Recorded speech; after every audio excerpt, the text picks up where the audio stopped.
Les réalités mystérieuses de ton sang, deuxième partie. Écoutez-moi très bien, cher peuple de Dieu. Ce soir, j'aimerais approfondir ce sujet et le clore puisque nous devons prier. Mais je peux vous rassurer que je ne vous parle pas des choses qui sont absentes de ma vie. Je vous parle quelque part de ma propre vie. Certains me connaissent depuis plus de 15 ans, d'autres depuis peu. Mais pour ceux qui me connaissent, ils savent, comme tous les serviteurs de Dieu, nous passons toujours par des temps difficiles, des hauts et des bas, des temps de gloire et des temps d'humiliation.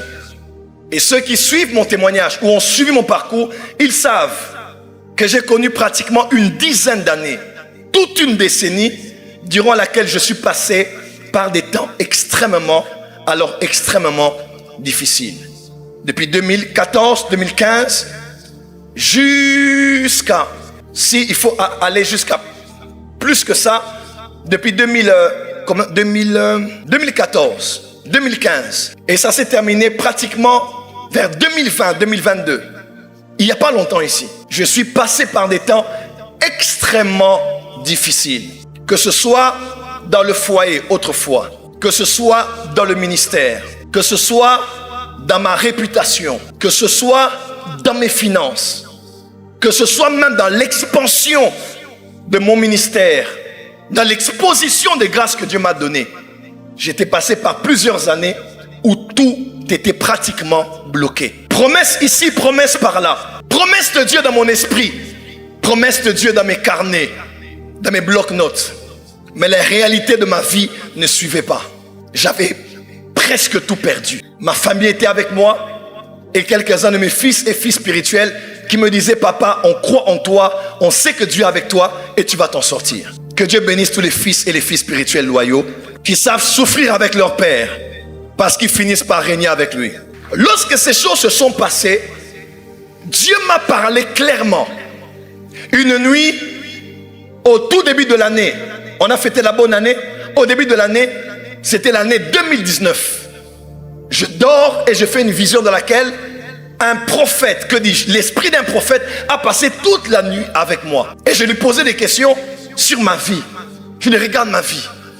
Mon foyer a volé en éclats. Regarde ma vie. Mes collaborateurs viennent de me quitter au mois de décembre.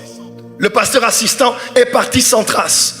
Quelques fils et filles spirituels que j'avais, même le responsable du protocole était parti à l'occasion de rien. J'avais perdu l'argent. J'habitais une maison qui était horrible, dans laquelle, je crois, des punaises sortaient, des cafards sortaient saisonnièrement, et on devait pulvériser pour aérer et assainir cet appartement. Les temps étaient très difficiles pour moi. Et quand je parle avec l'esprit de ce prophète, et je crois que c'était Jésus qui me parlait lui-même par le canal de son serviteur, il répondait à toutes mes questions. Et il m'a dit: cherche-moi, on va parler. Je me réveille et j'appelle ce prophète. On se voit et il me dit: Dieu m'avait aussi parlé te concernant et j'ai besoin de discuter avec toi. Et Dieu m'a dit: va en retraite et va en retraite dans ta province d'origine. Et moi je suis originaire d'un lieu qui s'appelle le Katanga. C'est de là même qu'est venu l'uranium de l'histoire, la fameuse histoire de Hiroshima et Nagasaki. C'était là, c'est de là qu'est venu cet uranium. C'est un des lieux les plus riches du monde. Et je suis originaire de cette province qu'on appelle le Haut-Katanga. Je vais en retraite et je commence à prier. Je dis: Seigneur, je suis ministre de Dieu. Je prie pour la délivrance, je prie pour les miracles. Tu m'utilises pour les autres, mais pourquoi ma vie n'évolue pas? Et Dieu me dit clairement, il me dit: ton plus grand combat, c'est le combat des liens avec la maison de ton père. Et il m'a dit: tu dois commencer à prier pour la délivrance de ton sang. Ici, j'aimerais dire quelque chose. En matière de délivrance, il n'y a pas de bishop. En matière de délivrance, il n'y a pas d'apôtre. En matière de délivrance, il n'y a pas d'évangéliste. En matière de délivrance, il n'y a pas d'évêques et de représentants légaux. En matière de délivrance, il y a l'humilité de reconnaître que j'ai un problème et que j'ai besoin de Dieu pour m'en délivrer. Parce que je connais beaucoup de pasteurs qui vivent dans des foyers, ils sont malheureux. Ils cherchent la solution, ils n'en ont pas. Ils font semblant en public, mais ils sont misérables dans leur maison parce qu'il y a des choses qu'ils ne savent pas dealer car ils n'ont pas été révélés prophétiquement pour savoir où est-ce que je dois prier, où est-ce que je dois attaquer. Et Dieu m'a dit: ton combat, c'est dans ton sang. ton combat, c'est sur ton nom. Ton combat, c'est sur ta vie.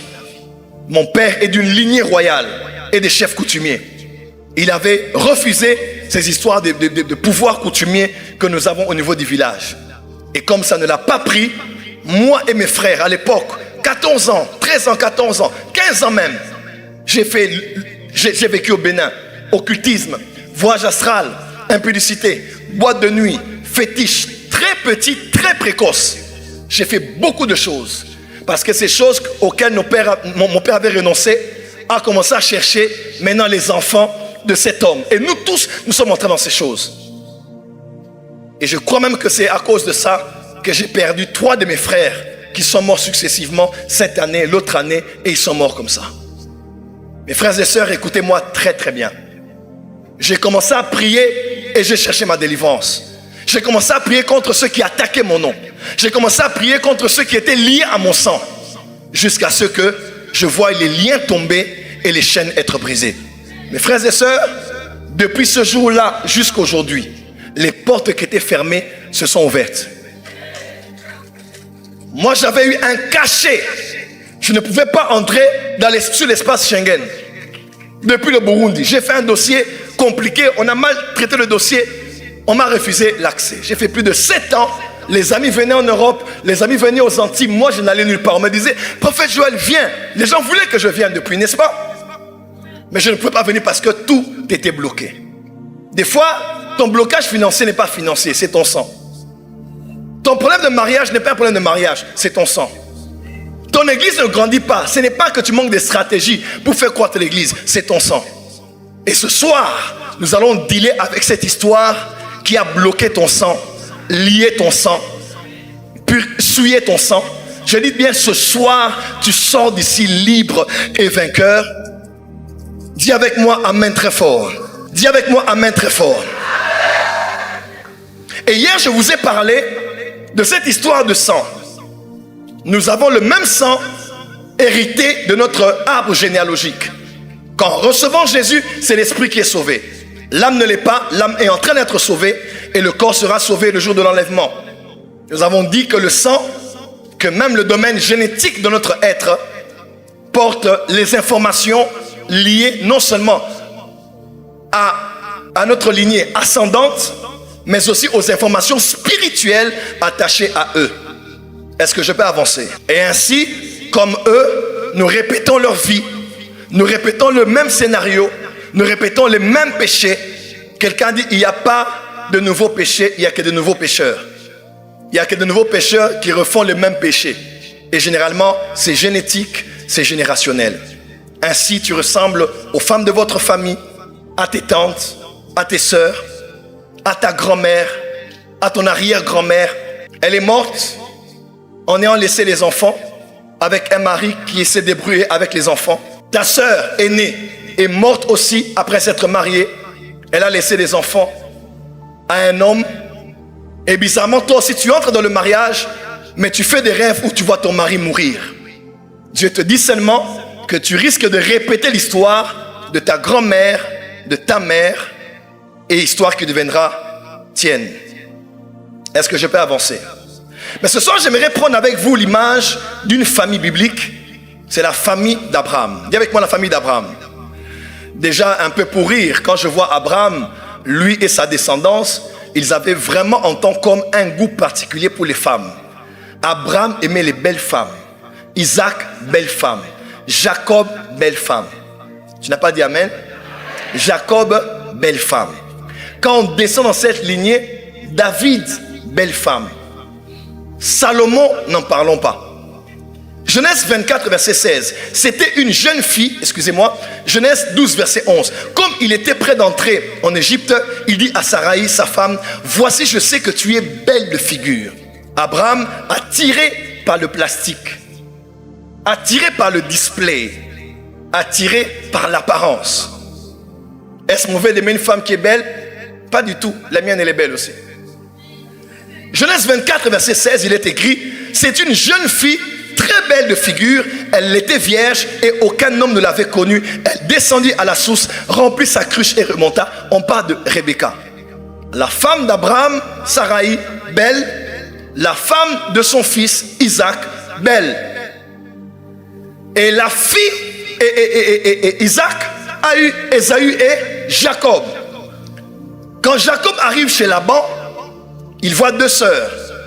Mais son regard se penche directement, non pas sur Léa, mais sur Rachel. Il est écrit dans Genèse 29, verset 17, Léa avait les yeux délicats, mais Rachel était belle de taille et belle de figure. Dis avec moi, Rachel était belle de taille et belle de figure. Ici, j'aimerais dire quelque chose, évangéliste Myriam. Jacob n'a pas regardé une compétence intellectuelle, une compétence professionnelle, une qualité innée de cette personne, les vertus d'une femme. Il a été attiré vers Rachel parce que Rachel était belle. Et vous savez pourquoi il a été attiré vers Rachel? Parce qu'il avait grandi dans une maison où son papa Isaac avait épousé une femme, Rebecca, qui était très belle. Et généralement, les enfants dans les maisons vont épouser les belles femmes comme leur maman. Je change de version. Généralement, les enfants dans les maisons, surtout les hommes, vont épouser des femmes. En fait, ils vont épouser des femmes en voulant épouser leur maman.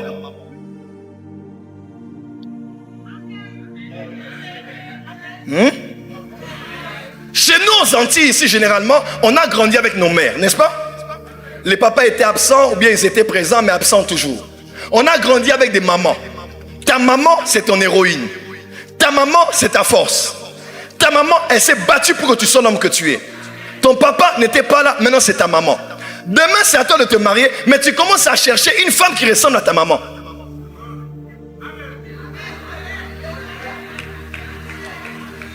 Est-ce que c'est mauvais? Ce n'est pas mauvais. Mais Dieu ne t'a pas appelé à épouser une femme qui est comme ta mère, mais épouser ta propre femme. Parce que je connais des hommes, après s'être mariés, quand il a le salaire va chez sa mère. Et la femme ne sait pas quand est-ce que l'homme est payé, dans quel compte l'argent entre, parce que l'homme est allé chercher Rebecca dans la maison de Laban.